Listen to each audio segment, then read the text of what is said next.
महाभारत की ऐसी 4 शक्तिशाली वस्तुएं जो आज भी इस धरती पर मौजूद है।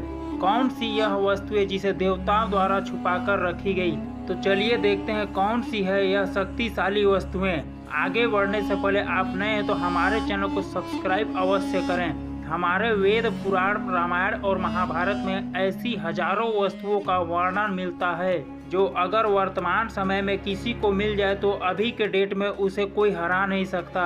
आज हम आपको ऐसे ही वस्तुओं के बारे में बताएंगे। पहली शक्तिशाली वस्तु है कर्ण के कवच और कुंडल। महाभारत युद्ध में जब कर्ण के पास कवच और कुंडल मौजूद थे तब तक कर्ण को अर्जुन हरा नहीं पाता। इस कारण देवों ने ब्राह्मण का वेश धारण करके धोखे से दान में कर्ण के कवच कुंडल ले लिए, लेकिन सूर्य देव के श्राप के कारण कवच और कुंडल के साथ देवराज इंद्र स्वर्ग में प्रवेश नहीं कर सके। इसलिए उन्होंने इसे समुद्र के किनारे किसी स्थान पर छिपा दिया। इसके बाद चंद्रदेव ने यह देख लिया और उस कवच और कुंडल को चुराकर भागने लगे। तब समुद्र देव ने उन्हें रोक लिया और उसे कहीं छुपा दिया। इसी दिन से सूर्य देव और समुद्र देव दोनों ने मिलकर उस कवच और कुंडल की सुरक्षा करते हैं। कोई कहता है कि कर्ण का कवच और कुंडल हिमालय में स्थित किसी गुफा में मौजूद है, तो कोई कहता है कि उड़ीसा में स्थित कोणार्क मंदिर में है।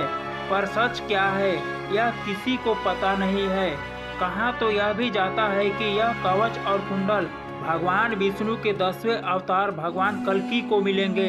आपको क्या लगता है? हमें कमेंट करके अवश्य बताएं। अगली शक्तिशाली वस्तु है दिव्य धनुष और तरस्कर। वृत्तानुसार नाम का एक दैत्य था जिसका संपूर्ण धरती पर आतंक था। उसके आतंक का सामना करने के लिए दधीचि ऋषि ने देश हित में अपनी हड्डियों का दान कर दिया था। उनकी हड्डियों से 3 धनुष बने, पहला गांडीव, दूसरा और तीसरा सारंग। इसके अलावा उनकी छाती की हड्डियों से इंद्र का ब्रज बनाया गया। इसी सभी दिव्यास्त्रों को लेकर देवराज इंद्र ने बट्टासुर के साथ युद्ध किया और उसका वध कर दिया।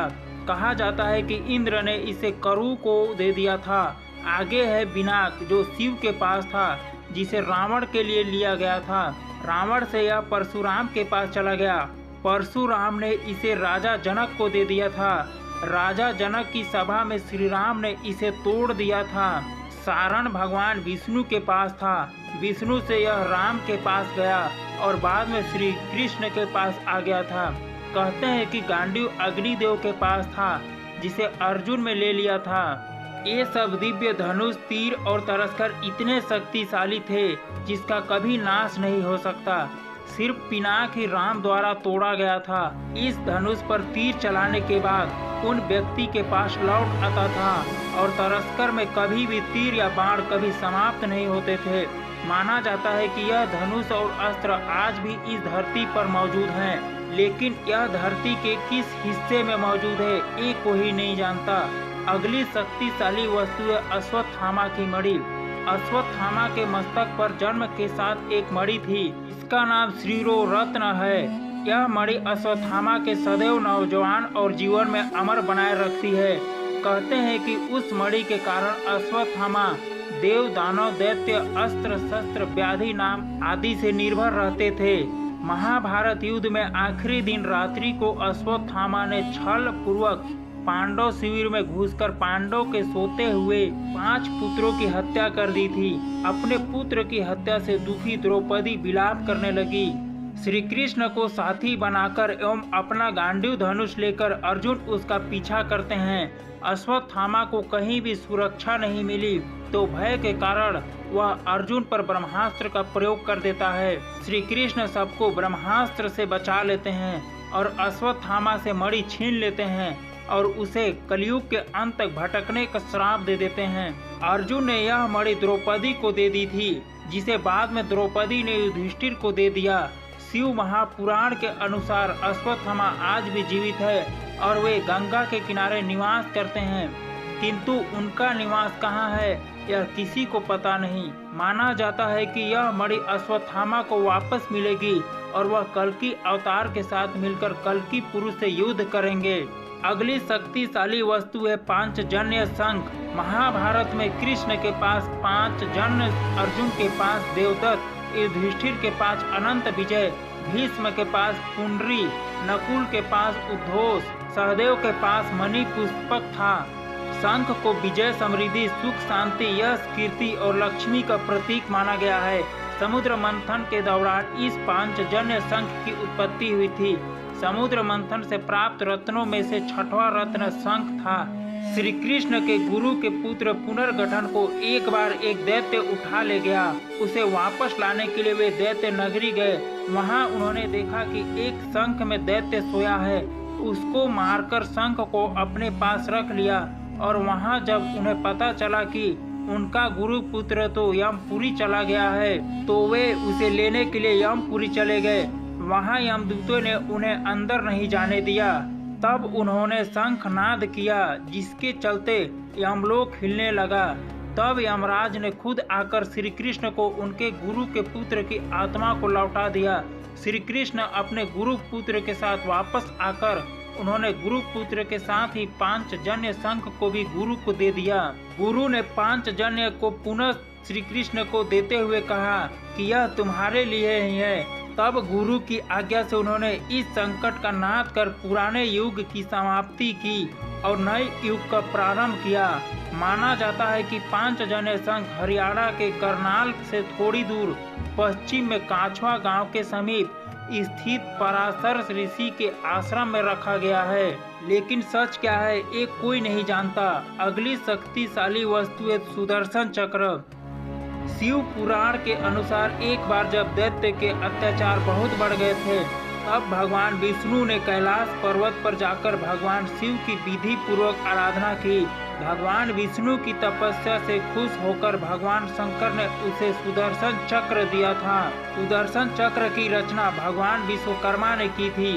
भगवान विश्वकर्मा ने सूर्य के अवैध राख से 3 अस्त्रों का निर्माण किया था, जिसमें भोलेनाथ का शूल पानी त्रिशूल, पुष्पक विमान और सुदर्शन चक्र था, जिसमें से पुष्पक विमान रावण ने भोलेनाथ की तपस्या करके ले लिया। दूसरा सुदर्शन चक्र जिसे भोलेनाथ ने भगवान विष्णु को दे दिया और तीसरा त्रिशूल उन्होंने अपने पास रख लिया था। सुदर्शन चक्र को अगर किसी लक्ष्य पर चला दिया जाए तो वह स्वयं लक्ष्य को भेदकर वापस आ जाता था।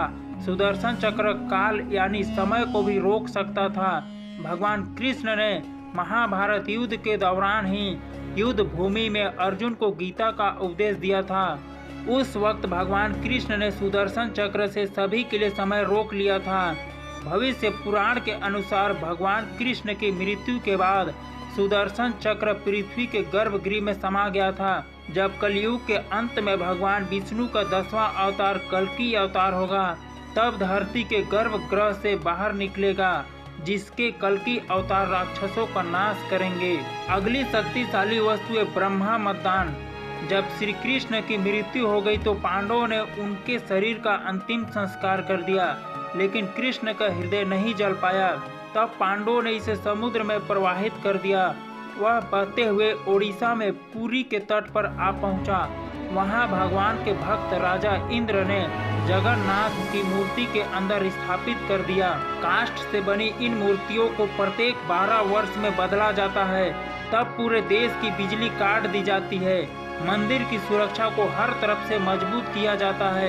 इसके बाद गुप्त अनुष्ठान फ्लेवर होता है और चयनित पुजारियों की आंखों पर रेशम की पट्टी बांधकर हाथ में दस्ताने पहनाकर मंदिर भेजा जाता है।